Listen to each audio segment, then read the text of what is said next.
পবিত্র রমজান মাসের এক সন্ধ্যা। মাগরিবের সময় আকাশ জুড়ে লালচে আলো ছড়িয়ে পড়েছে। মসজিদের সুউচ্চ মিনার থেকে হযরত বেলাল রাদিয়াল্লাহু তাআলা আনহুর হৃদয় ছোঁয়া কণ্ঠে আজান ভেসে আসছে, আল্লাহু আকবার, আল্লাহু আকবার। আজানের ধ্বনি কানে পৌঁছতেই রোজাদাররা তাড়াহুড়ো করে ঘরের পথে পা বাড়াচ্ছেন। কোথাও ছোট ছোট শিশুরা ইফতারের আশায় মায়ের হাত ধরে টানাটানি করছে, চোখে মুখে অপার আগ্রহ। এই সময় হযরত ফাতেমা রাদিয়াল্লাহু তাআলা আনহা লাল কাপড়ে মোড়ানো একটি মাটির পাত্র থেকে আটা বের করছিলেন। কঠোর পরিশ্রমে তার হাতের চামড়া ফেটে গেছে, তবুও ঠোঁটে লেগে আছে দোয়া, ইয়া রব, আলী আর আমার সন্তানদের শক্তি দান করো। চুলার পাশে বসে রুটি বানানোর মাঝেই হঠাৎ ছোট হযরত হুসাইন রাদিয়াল্লাহু তাআলা আনহু দৌড়ে এসে মায়ের গলায় জড়িয়ে ধরল। কান্না ভেজা কণ্ঠে সে বলল, আম্মি, আমার পেটে খুব ব্যথা করছে। ফাতিমা রাদিয়াল্লাহু তাআলা আনহা আদর করে তাকে কোলে তুলে নিলেন। স্নিগ্ধ কণ্ঠে বললেন, আল্লাহর নাম না বাবু, আর অল্প সময় বাকি, দেখো রুটি তো প্রায় হয়ে গেছে। সারা দিন রোজা রেখে নানা কাজে ব্যস্ত থাকার পর অবশেষে ইফতারের সময় হযরত আলী রাদিয়াল্লাহু তাআলা আনহু ঘরে প্রবেশ করলেন। চোখে ছিল দিনের ক্লান্তি, কিন্তু মুখে ছিল প্রশান্তির ছাপ। সবাই মাটির বিছানায় বসে ইফতারের প্রস্তুতি নিলেন। আজান শেষ হতেই সবাই একসঙ্গে বিসমিল্লাহ বলে রুটি হাতে নিলেন। হযরত আলী প্রথমেই খেতে শুরু করলেন। পাশে হাসান ও হুসাইনও রুটি মুখে দিল, কিন্তু হযরত ফাতেমা রাদিয়াল্লাহু তাআলা আনহা অল্প কিছু খেয়েই থেমে গেলেন। রুটির বাকি অর্ধেকটি তিনি নীরবে নিজের আঁচলে বেঁধে রাখলেন। এই দৃশ্য দেখে হযরত আলী বিস্মিত হয়ে জিজ্ঞেস করলেন, ফাতেমা, তুমি তো অর্ধেকেই থেমে গেলে, তোমার কি ক্ষুধা লাগেনি? হাসান ও হুসাইনও অবাক চোখে মায়ের দিকে তাকিয়ে বলল, আম্মি, তুমি আর খাচ্ছ না কেন? ফাতেমা রাদিয়াল্লাহু তাআলা আনহা মাথা নিচু করে কোমল স্বরে উত্তর দিলেন, আমি খেতে বসতেই হঠাৎ আমার আব্বাজানের কথা মনে পড়ল। আমাদের সামনে খাবার আছে, আমরা ইফতার করছি, কিন্তু আমার বাবা আজ খেয়েছেন কিনা তা আমি জানি না। তিনি যদি ক্ষুধার্ত থাকেন তাহলে আমি কিভাবে তৃপ্তি করে খেতে পারি? এই কথা শুনে হযরত আলী কিছুক্ষণ নিশ্চুপ হয়ে গেলেন। হাসান হুসাইনও চুপচাপ মায়ের মুখের দিকে তাকিয়ে রইল। এরপর ফাতিমা রাদিয়াল্লাহু আনহা আঁচলে বাঁধা রুটিটি হাতে নিলেন। কোনো দ্বিধা না করে, এক মুহূর্ত দেরি না করে তিনি প্রিয় নবী হযরত মুহাম্মদ সাল্লাল্লাহু আলাইহি ওয়াসাল্লামের ঘরের দিকে রওনা হয়ে গেলেন। হযরত ফাতেমা রাদিয়াল্লাহু তাআলা আনহা দ্রুত রাসূলুল্লাহ সাল্লাল্লাহু আলাইহি ওয়াসাল্লামের ঘরের সামনে এসে দাঁড়ালেন। ভেতরে প্রবেশ করে দেখলেন ঘরটি ফাঁকা, তিনি সেখানে নেই।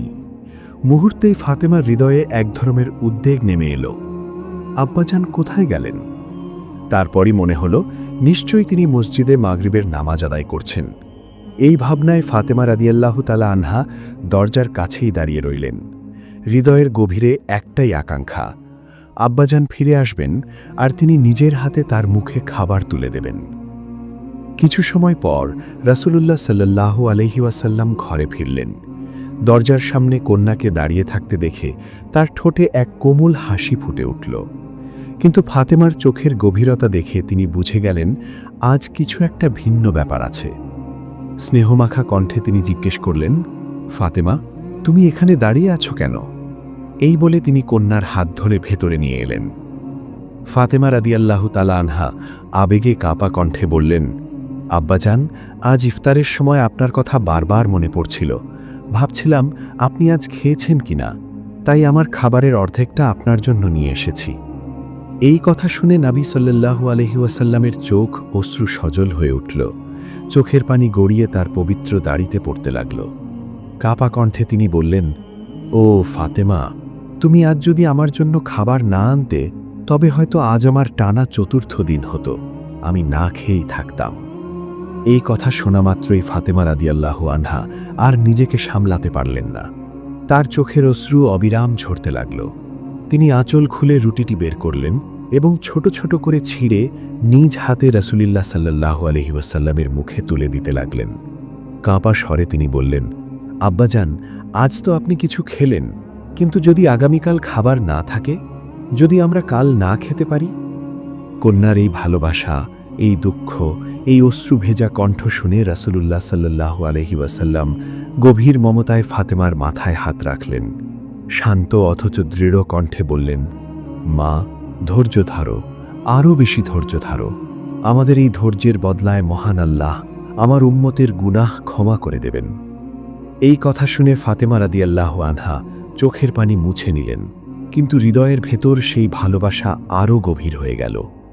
ঠিক এমনই একদিন এক বৃদ্ধা মহিলা হজরত ফাতেমা রাদিয়াল্লাহু আনহার দরজায় এসে দাঁড়ালেন। কাপা কণ্ঠে বললেন, হে রাসূলুল্লাহর কন্যা, আমি 3 দিন ধরে অভুক্ত, আমাকে একটু খাবার দিন। হজরত ফাতিমা রাদিয়াল্লাহু আনহা শান্ত কণ্ঠে বললেন, মা, আপনি 3 দিন ধরে ক্ষুধার্ত, আর আমি 7 দিন ধরে রুটির স্বাদ পাইনি। এইমাত্র কোথাও থেকে আমার স্বামী হজরত আলী কিছুটা গম নিয়ে এসেছেন, মাত্র 4 মুঠো। আপনি বসুন, আমি এগুলো পিষে রুটি বানিয়ে আপনাকে খাওয়াই। এই বলে তিনি নিজ হাতে গম পিষলেন, রুটি তৈরি করলেন এবং সেই বৃদ্ধা মহিলাকে তৃপ্তি করে খাইয়ে দিলেন, কিন্তু নিজের জন্য এক টুকরোও রাখলেন না। বৃদ্ধা বিস্মিত হয়ে বললেন, মা, তুমিও তো ক্ষুধায় আছো, নিজের জন্য অন্তত একটু রেখে দাও। হজরত ফাতিমা রাদিয়াল্লাহু আনহা মৃদু হেসে বললেন, হে মা, যে জিনিস আল্লাহর পথে সদকা করা হয় তাতে নিজের কোনো অংশ রাখা যায় না। প্রিয় বন্ধুরা, এটাই ছিল রাসূলুল্লাহ সাল্লাল্লাহু আলাইহি ওয়াসাল্লামের কন্যার হৃদয়স্পর্শী উদারতা। কিছুদিন পর নবীজি সাল্লাল্লাহু আলাইহি ওয়াসাল্লাম অসুস্থ হয়ে পড়লেন। দিন যত গড়াতে লাগল, আশপাশের সবার উদ্বেগ তত বাড়তে লাগল। তবে সবচেয়ে গভীর কষ্টে ছিলেন তার আদরের কন্যা হজরত ফাতিমা রাদিয়াল্লাহু তাআলা আনহা। তিনি সারাক্ষণ বাবার কাছেই থাকতেন, এক মুহূর্তের জন্য যেন চোখের আড়াল না হয়। নবীজি ফাতিমাকে অসম্ভব ভালোবাসতেন। এমনই একদিন হঠাৎ নবীজি কেঁদে উঠলেন। আতঙ্কিত হয়ে ফাতিমা জিজ্ঞেস করলেন, আব্বাজান, আপনি এভাবে কাঁদছেন কেন? কাপা কণ্ঠে নবীজি বললেন, মা, আমি চলে গেলে আমার উম্মতের কি হবে, এই চিন্তাই আমাকে ব্যথিত করছে। এই ভাবনায় আমার হৃদয় অস্থির হয়ে উঠেছে। বাবার মুখে এই কথা শুনে ফাতিমার চোখ দিয়ে অশ্রু ঝরতে লাগল, বুকের ভেতরটা মোচড় দিয়ে উঠল। ঠিক তখনই দরজায় খটখট শব্দ হলো। নবীজি বললেন, মা, দেখো তো কে এসেছে। ফাতিমা রাদিয়াল্লাহু তাআলা আনহা ধীরে ধীরে দরজার দিকে এগিয়ে গেলেন। দরজা খুলেই যা দেখলেন তাতে তিনি ভয়ে দৌড়ে ফিরে এলেন। কাঁপতে কাঁপতে বললেন, আব্বাজান, দরজার বাইরে একজন দাঁড়িয়ে আছেন, তার পা মাটিতে কিন্তু মাথা আসমানে। জীবনে এমন ভয়ঙ্কর কিছু আমি কখনো দেখিনি। নবীজি হালকা হাসলেন, শান্ত স্বরে বললেন, মা, ভয় পেও না, তিনি মৃত্যুর ফেরেশতা হযরত আজরাইল আলাইহিস সালাম, তাকে ভেতরে আসতে দাও। এই কথা শুনে ফাতিমার বুক ধক করে উঠল। তিনি কান্নায় ভেঙে পড়লেন। এরপর হযরত আজরাইল আলাইহিস সালাম ঘরে প্রবেশ করলেন। নবীজিকে সালাম জানিয়ে বিনীতভাবে বললেন, ইয়া রাসূলুল্লাহ, আল্লাহ তাআলা আপনাকে সালাম জানিয়েছেন। তিনি আমাকে আপনার রূহ কবজ করার জন্য পাঠিয়েছেন, তবে নির্দেশ দিয়েছেন আপনি অনুমতি না দিলে আমি ফিরে যাব। নবীজি কিছুক্ষণ নীরব থাকলেন, তারপর গভীর কণ্ঠে বললেন, আজরাইল, আমি চলে গেলে আমার উম্মতের কি হবে? এই প্রশ্নের জবাব আজরাইল আলাইহিস সালাম দিতে পারলেন না। ঠিক তখনই আসমান থেকে হযরত জিবরাইল আলাইহিস সালাম অবতরণ করলেন। তিনি নবীজির সামনে দাঁড়িয়ে বললেন, ইয়া রাসূলুল্লাহ, আল্লাহ তাআলা বলেছেন আপনি চিন্তা করবেন না, আপনার পরে আপনার উম্মতের দায়িত্ব স্বয়ং আল্লাহ গ্রহণ করবেন। এই কথা শুনে নবীজির ঠোঁটে এক শান্ত হাসি ফুটে উঠল, তার চোখে প্রশান্তির আলো ঝলমল করে উঠল। এরপর তিনি হযরত আজরাইল আলাইহিস সালামের দিকে তাকিয়ে বললেন, হে আজরাইল, এবার তুমি তোমার দায়িত্ব পালন করতে পারো। এভাবেই দুনিয়ার আলো ছেড়ে মহান প্রিয় নবী সাল্লাল্লাহু আলাইহি ওয়াসাল্লাম তার প্রিয় রবের সান্নিধ্যে ফিরে গেলেন। সময় গড়িয়ে যেতে লাগল। কিছুদিন পর হযরত ফাতিমা রাদিয়াল্লাহু আনহাও হঠাৎ করে গুরুতর অসুস্থতায় আক্রান্ত হলেন। প্রচণ্ড জ্বরে তিনি সারা রাত ঘুমাতে পারলেন না। তার স্বামী হযরত আলী রাদিয়াল্লাহু তাআলা আনহু পুরো রাত জেগে স্ত্রীর পাশে বসে রইলেন। রাতের শেষ প্রহরে ফাতিমা রাদিয়াল্লাহু তাআলা আনহা যখন একটু তন্দ্রায় ঢলে পড়লেন, ঠিক তখনই ফজরের আজান ধ্বনিত হল। হযরত আলী রাদিয়াল্লাহু তাআলা আনহু নামাজ আদায়ের উদ্দেশ্যে মসজিদে নববীতে চলে গেলেন। ঘুম ভাঙার পর হযরত ফাতিমা রাদিয়াল্লাহু তাআলা আনহা নামাজে মনোযোগ দিলেন।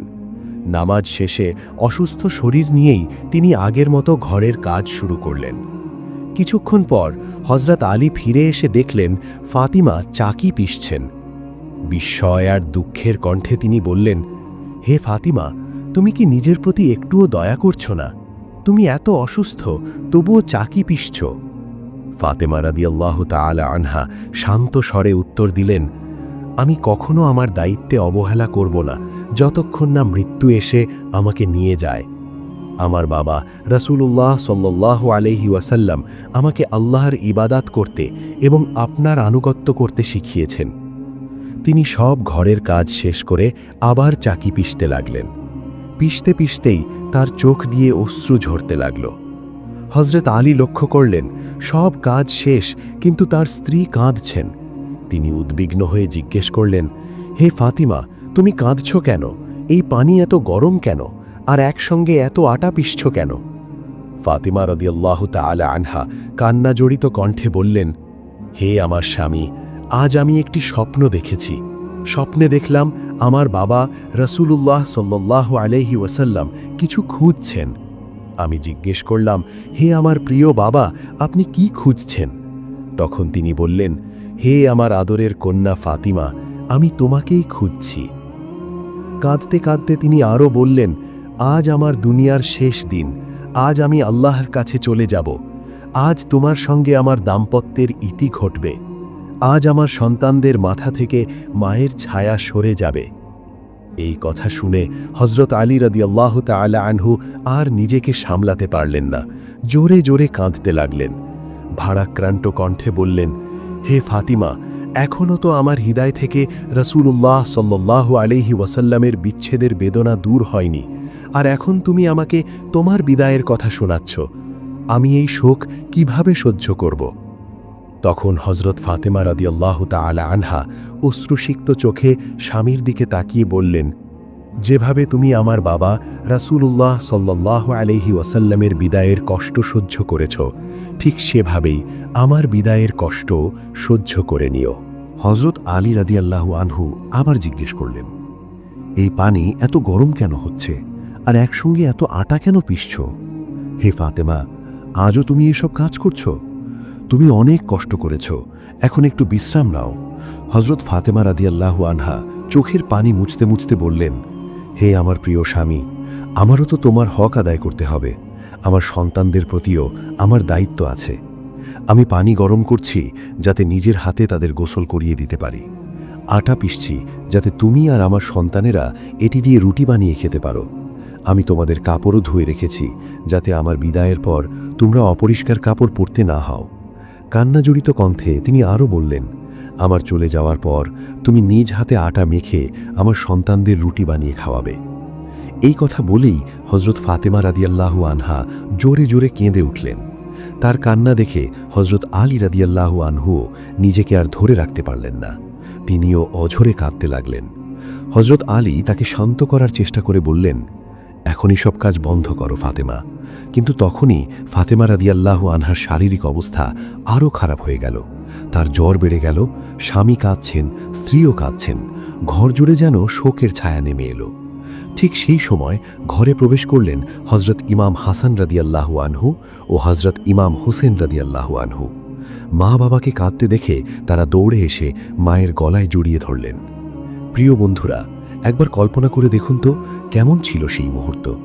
একজন মা যার অন্তর জানিয়ে দিচ্ছে আজই তার দুনিয়া থেকে বিদায়ের দিন।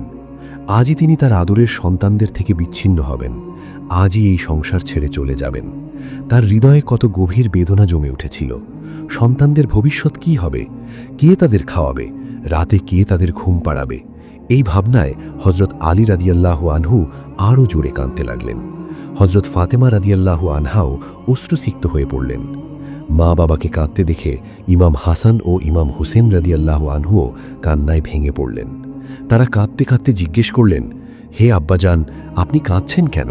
কিন্তু হযরত আলী রাদিয়াল্লাহু আনহু কোনো উত্তর দিলেন না। এরপর তারা মায়ের দিকে তাকিয়ে বললেন, হে আম্মাজান, আপনি কেন কাঁদছেন? হযরত ফাতেমা রাদিয়াল্লাহু আনহা অশ্রু ভেজা কণ্ঠে শুধু বললেন, তোমরা তোমাদের নানা রাসূলুল্লাহ সাল্লাল্লাহু আলাইহি ওয়াসাল্লামের কবরের কাছে চলে যাও। ইমাম হাসান রাদিয়াল্লাহু আনহু ও ইমাম হুসাইন রাদিয়াল্লাহু আনহু তাদের নানা রাসূলুল্লাহ সাল্লাল্লাহু আলাইহি ওয়াসাল্লামের কবরের পাশে গিয়ে বসে পড়লেন। হৃদয়ে ভরা ব্যথা আর অশ্রু নিয়ে তারা সেখানে নীরবে কাঁদছিলেন। ঠিক সেই মুহূর্তে কবরের ভেতর থেকে এক করুণ কণ্ঠ ভেসে এলো, হে আমার আদরের হাসান ও হুসাইন, তোমরা ফিরে যাও, তোমাদের মায়ের কাছে ফিরে যাও। আমার কাছে তো তোমরা বারবার আসবে, কিন্তু আজ তোমাদের মাকে শেষবারের মতো দেখে নাও। আজকের পর আর তোমরা তাকে দুনিয়াতে পাবে না। এই কথা শোনা মাত্রই ইমাম হাসান ও ইমাম হুসাইন আর এক মুহূর্ত দেরি করলেন না। দৌড়ে তারা বাড়ির দিকে ফিরে এলেন। এসে মায়ের বুকে ঝাঁপিয়ে পড়ে কান্নায় ভেঙে পড়লেন। ঘরের ভেতর তখন শোকের স্রোত। হজরত আলী রাদিয়াল্লাহু তাআলা আনহু কাঁদছেন, হজরত ফাতিমা রাদিয়াল্লাহু আনহাও অশ্রুসিক্ত, আর তাঁদের দুই নিষ্পাপ সন্তান অঝরে কাঁদছে। ঠিক সেই সময় হজরত ফাতিমা রাদিয়াল্লাহু তাআলা আনহার শারীরিক অবস্থা আরও অবনতির দিকে যেতে লাগল।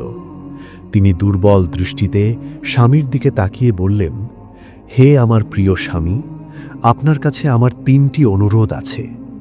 হজরত আলী নীরবে মাথা নত করে শুনতে লাগলেন। ফাতিমা রাদিয়াল্লাহু তাআলা আনহা কাঁপা কণ্ঠে বললেন, আমার প্রথম অনুরোধ, আমি যদি কখনো আপনার কোনো আদেশ অমান্য করে থাকি, আপনার কোনো হক আদায়ে ভুল করে থাকি, তবে দয়া করে আমাকে ক্ষমা করে দেবেন। এই কথা শুনে হজরত আলী রাদিয়াল্লাহু আনহু কান্নায় ভেঙে পড়ে বললেন, হে ফাতিমা, তুমি তো নবীর কন্যা, আমি কিভাবে তোমার জানাজায় কাউকে ডাকব না। তখন ফাতিমা রাদিয়াল্লাহু আনহা শান্ত কিন্তু দৃঢ় কণ্ঠে বললেন, আমি সারা জীবন পর্দার মধ্যে ছিলাম, আজ পর্যন্ত কোনো অপরিচিত পুরুষের দৃষ্টি আমার ওপর পড়েনি। আমি চাই না আমার মৃত্যুর পরও কোনো অপরিচিত পুরুষের দৃষ্টি আমার ওপর পড়ুক।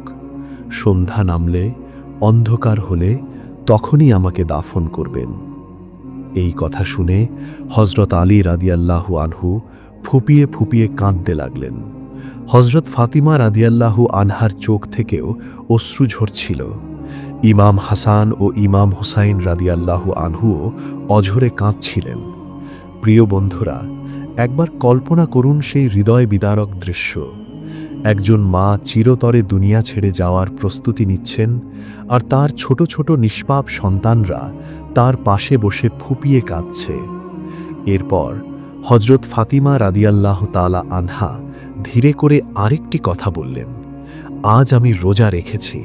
এক রাতে হজরত ফাতিমা রাদিয়াল্লাহু তাআলা আনহা এক গভীর স্বপ্ন দেখলেন। স্বপ্নে তিনি দেখলেন তার বাবা, আমাদের প্রিয় নবী মুহাম্মদ সাল্লাল্লাহু আলাইহি ওয়াসাল্লাম স্নিগ্ধ হাসি মুখে তার দিকে তাকিয়ে বলছেন, হে ফাতিমা, তুমি সেহরি করবে আলীর ঘরে, আর ইফতার করবে তোমার বাবার সঙ্গে জান্নাতে। এই কথাগুলো বলেই নবীজি সাল্লাল্লাহু আলাইহি ওয়াসাল্লাম অদৃশ্য হয়ে গেলেন। স্বপ্ন ভাঙার পর হজরত ফাতিমা রাদিয়াল্লাহু তাআলা আনহা বুঝে গেলেন এটি দুনিয়ার শেষ ইঙ্গিত। অল্প কিছু সময়ের মধ্যেই তিনি শান্তভাবে আল্লাহর সান্নিধ্যে চলে গেলেন। মদিনার আকাশ যেন সেদিন ভারী হয়ে গিয়েছিল। নবীজির আদরের কন্যা, জান্নাতের নারীদের সর্দার আজ দুনিয়া ছেড়ে চলে গেছেন। তাকে কাফন পরানো হলো, জানাজার প্রস্তুতি নেওয়া হলো। জানাজা তোলার সময় এক পাশে দাঁড়িয়েছিলেন হজরত আলী রাদিয়াল্লাহু তাআলা আনহু, অন্য পাশে ইমাম হাসান রাদিয়াল্লাহু তাআলা আনহু। ঠিক তখনই সেখানে এসে পৌঁছালেন সাহাবী হজরত আবু যার গিফারি রাদিয়াল্লাহু তাআলা আনহু। হজরত আলী রাদিয়াল্লাহু তাআলা আনহু চোখের পানি ধরে রাখতে না পেরে কাঁপা কণ্ঠে বললেন, হে আবু যার, আজ নবীজির আদরের কন্যা দুনিয়া ছেড়ে চলে গেছেন, কিন্তু আমি তার জানাজা আমার কাঁধে তুলতে পারছি না। আমার কাঁধ যেন আজ ভীষণ ভারী হয়ে গেছে। তুমি এসো, একদিক থেকে তুমি তুলে ধরো। প্রিয় বন্ধুরা, যে আলী রাদিয়াল্লাহু তাআলা আনহু ছিলেন অতুলনীয় শক্তির অধিকারী, যার শক্তির সামনে কেউ দাঁড়াতে পারত না, আজ তিনি স্ত্রীর জানাজার ভার সহ্য করতে পারছিলেন না। শুধু শক্তি নয়, আজ তার হৃদয় ভেঙে চুরমার হয়ে গিয়েছিল। দুই নিষ্পাপ শিশু ইমাম হাসান ও ইমাম হুসাইন রাজিয়াল্লাহু আনহুমা মায়ের বিচ্ছেদে ফুপিয়ে ফুপিয়ে কাঁদছিলেন হজরত আলী রাজিয়াল্লাহ তালা আনহু, কাঁদছিলেন হজরত আবু জার গিফারি রাজিয়াল্লাহ তালা আনহু। সেই কান্নায় আকাশ বাতাস ভারী হয়ে উঠেছিল। এরপর জানাজা কবরের পাশে রাখা হলো, কবর খোঁড়া হলো। হজরত আলী রাজিয়াল্লাহ তালা আনহু কবরের দিকে তাকিয়ে রইলেন, যেখানে কিছুক্ষণের মধ্যেই তার প্রিয় স্ত্রী, নবীজির কন্যা, তার সন্তানদের মা শায়িত হবেন। তিনি এতটাই কাঁদলেন যে তার দাড়ি মুবারক অশ্রুতে ভিজে গেল, কাপড় ভিজে গেল চোখের পানিতে। কখনো তিনি তাকাচ্ছিলেন হজরত ফাতিমা রাজিয়াল্লাহ তালা আনহার দিকে, আবার কখনো নিজের দুই এতিম হয়ে যাওয়া নিষ্পাপ সন্তানদের দিকে। এই দৃশ্য দেখে হজরত আবু জার গিফারি রাজিয়াল্লাহ তালা আনহুর চোখ থেকেও অশ্রু ঝরে পড়ল। তিনি কবরের দিকে তাকিয়ে বললেন, হে কবর, তুমি কি জানো, তুমি কি বুঝতে পারছো আজ তোমার মধ্যে যাকে শায়িত করা হবে তিনি কে?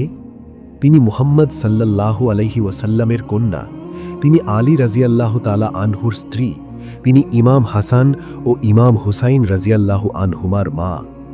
ঠিক তখনই যেন কবর থেকে আওয়াজ ভেসে এলো, আমি সম্পর্ক দেখি না, আমি কেবল আমল দেখি। প্রিয় বন্ধুরা, এই আওয়াজ হজরত ফাতিমা রাজিয়াল্লাহ তালা আনহার জন্য ছিল না, কারণ তিনি তো আগেই জান্নাতের নারীদের সর্দার হিসেবে নির্বাচিত হয়েছিলেন। তিনি ছিলেন পবিত্র, নিষ্পাপ, নির্দোষ। এই আওয়াজ ছিল আমাদের মতো গুনাহগারদের জন্য, যারা পাপের সাগরে ডুবে আছি অথচ তওবার দিকে ফিরে আসছি না। এরপর হজরত ফাতিমা রাজিয়াল্লাহ তালা আনহাকে কবরে শায়িত করা হলো। হজরত আলী রাজিয়াল্লাহ তালা আনহু তার সন্তানদের বুকে জড়িয়ে ধরে কবরের পাশে বসে রইলেন, অনেকক্ষণ ধরে কাঁদলেন। দুটি নিষ্পাপ শিশু মায়ের স্মৃতিতে ফুপিয়ে ফুপিয়ে কাঁদতে থাকল। প্রিয় বন্ধুরা, আসুন আমরা সবাই আল্লাহ তাআলার দরবারে দোয়া করি, হে আল্লাহ, আমাদের কবরের আযাব থেকে রক্ষা করুন, কবরের কঠিন মুহূর্তগুলো আমাদের জন্য সহজ করে দিন। আমাদেরকে নবী মুহাম্মদ সাল্লাল্লাহু আলাইহি ওয়াসাল্লামের পরিবারকে সত্যিকার অর্থে ভালোবাসার তৌফিক দান করুন। আমিন।